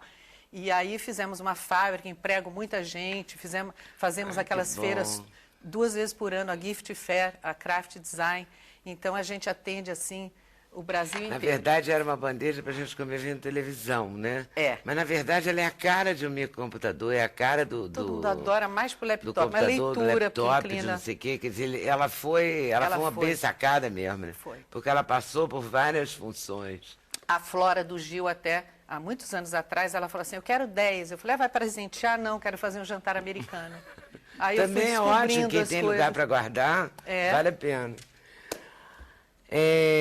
Eu queria falar com o Renato, antes de ir para o intervalo, desse método para turbinar seu network. Porque eu sinto o seguinte, você fala no Liberdade Livre dos Preconceitos, sai da zona de conforto, defina metas. Na verdade, todo mundo quer fazer contato. É importante mesmo esse tal dessa lista de contatos? É muito importante. As pessoas distorcem um pouco. As pessoas com Facebook, Twitter, põem lá centenas, milhares, que não importa nada. Agora, você ter contatos, aliados, é fundamental para uma carreira bem-sucedida. Tenho certeza que quando você começou, você tinha que ter gente que apostava. Isso, justamente. Só que muita gente não sabe como conseguir esses contatos. Então, o método que eu coloco no livro, no capítulo de networking, começa com a seguinte coisa, de se livrar dos preconceitos. Muita gente fala, esse cara é político, esse cara não sabe nada, ele só faz contatos. Isso é uma habilidade importante. Você precisa saber como fazer esses contatos. Livrar dos preconceitos é bom para a vida, né, inclusive? Para tudo, mas no networking, principalmente, o americano faz isso naturalmente. Eles têm eventos para networking. E o brasileiro tem uma certa resistência. Falar, isso aí não é comigo. E olha, se você não tiver essa rede forte de contato, você pode ser a pessoa mais competente do mundo. As suas chances de subir vão ser muito menores. Com certeza. Então é importante você ter um método. As pessoas me perguntam, como é que você faz? Por exemplo, nos Estados Unidos, eu não entendia nada de futebol americano. Eu vivi lá quase 10 anos. Mas eu fui estudar a história do futebol. Quando eu ia num jogo com os americanos, eu podia conversar com eles, podia interagir. E aquilo criava o que o americano chama de bond, quer dizer, uma relação ali. Como aqui a gente fala de futebol, fala de algum assunto geral. Então você tem que procurar na pessoa que você vai conversar pontos de aderência, para você iniciar uma conversa e desenvolver. Porque aí você cria relação. E outra coisa fundamental, jamais peça nada no primeiro encontro. O primeiro encontro é você criar a relação. Com o tempo, se tiver a oportunidade, você pode pedir algo. Agora, a pessoa chega de cara, Você pode me arrumar aquilo? Tem um emprego ali? Tem um negócio ali? As coisas não funcionam assim. Posso fazer uma pergunta? O conceito é novo ou a palavra é nova? Aqui falando com o jornalista. Que a gente está percebendo networking e são palavras que aparecem recentemente. A palavra é nova. O conceito existe. O conceito antigo, o senhor nos seus 80 anos. Milhares de anos. Fundamental, né? É, tipo assim, não seja chato, né? Os jesuítas são precursores do jornalismo, através das cartas. Né? As cartas jesuíticas são estudadas, deveriam ser estudadas em escola de jornalismo, porque eles fizeram um network mundial, global, onde contavam, não falavam na palavra de Deus, mas falavam, aconteceu um terremoto no Japão e não sei o quê, e há coleções de cartas, inclusive algumas do Brasil, não é? Que mostram que eles fizeram a sua rede, não é? O homem trabalha em redes antes da palavra existir. Faz parte do nosso DNA, né? Se agrupar e colher frutos desse agrupamento. Porque realmente sozinho, até eu falo no livro, uma das desvantagens que o tigre real tem é que ele caça sozinho. Nós, como os leões, o leão tem a leoa que caça junto. Temos que ter gente do lado. O Jack Welch, o maior CEO de todos os tempos, falava o seguinte: o que me trouxe sucesso é que eu já sabia escolher as pessoas certas para estar junto comigo. E sempre gente mais inteligente do que eu. Então, intervalo, voltamos já já, sem censura no programa da TV Brasil. Esse bloco é o bloco da rapidez, mas em compensação o bloco do prazer também. Olha a flor do café, que linda, que o Felipe imprimiu pra gente conferir. É a flor do fantástica, café. é delicioso Não é o aroma linda? exalado. Olha aqui, ó, plantado. Lindo. É lindo. A gente conversou aqui com a Vanessa Lindo Vilela. Olha a cafezal Vanessa colhendo florido. café e flores de café. Isso daí, a colheita é justamente Não é? para a gente desenvolver essa linha da flor E do aqui café. ela no campo do café. Isso no terreiro do café, onde faz a secagem dos grãos. Rancho é muito Fundo, bacana. cafeicultura. Cafeicultura responsável. É, justamente. Parabéns E pelo prêmio, olha aqui na ONU. Muito Abalando. obrigada. Então, na verdade, é muito gratificante a gente ver um trabalho, né, tá sendo É, reconhecido. claro. E qualquer coisa, busque, não é? Se o mundo empresarial é uma selva, vá lá conferir o livro do Renato Greenberg, Ele tinha que certo? estar 4 meses como mais vendido na categoria de best-seller de carreira da revista Você S.A. Tem uma surpresa agradável que espero que as pessoas Está podendo você, né? Editora Gente, nas Editora melhores Gente. casas do ramo. Obrigado. Padre Reginaldo, já nem sei mais o que eu falo aqui. Tantos produtos, tantas... Eu gostei muito desse para criança, achei muito simpático. E esse aqui que tem a participação do esse Tiaguinho. Tem o Tiaguinho. E E vai as virar Nossas DVD e Vai. as Nossas Senhoras aqui. Isso. Tem Nossa Senhora de Guadalupe, tem Tem. várias delas. É não verdade. O nosso Dines, nossos melhores parabéns. Muito obrigado. Toda a Mas admiração. o mérito não é meu, é da medicina. A gente chega, Por quê? tem tanto octogenário hoje, virou moda, né? A medicina é ótima. Inclusive centenários. É só centenários, Dona Canoa. É só ler a bula de remédio. Diz um amigo meu que o problema de ler a bula de remédio é que a gente tem que botar óculos e não lembra onde botou o óculos. Mas o resto é fácil. Gênesis, parabéns pelo aniversário, Obrigado. pelo trabalho da vida inteira e continue trabalhando muito, Vamos em frente. tá? Lidoca veio aqui lançar dia 15. É, dia 15 agora, quinta-feira próxima, de março, na Livraria da Vila, da Alameda Lorena. Certo? Sampa. Pela Oblique. Lá estará a nossa Lidoca. E eu agradeço a vocês por terem vindo, claro. Prazer. Muito obrigado. Obrigada a você Agradeço a também. vocês por estarem assistindo. Lembro que a reprise é às 2h. Bota para gravar, avisa seus amigos, avisa quem é insone, principalmente, que vai ter uma boa companhia. E a gente encerra com Padre Reginaldo Manzotti, celebre ao Rei dos Reis. É essa? Então, ficamos combinados assim. Até amanhã, se Deus quiser. Valeu.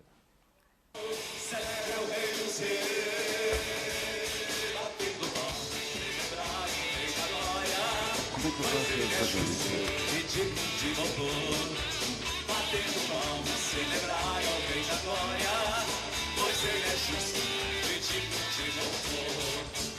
Você pode abraçar o teu irmão e separar tem Jesus no coração.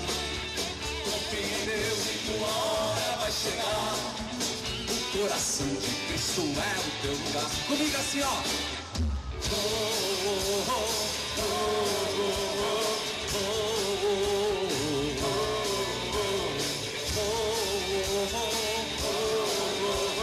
Celebre ao Rei dos Reis, levando os braços, celebrai o Rei da Glória, pois Ele é justo e digno de louvor. Vai lá, Carlos! Erguendo os braços, celebrai ao Rei da Glória, pois Ele é justo e digno de louvor.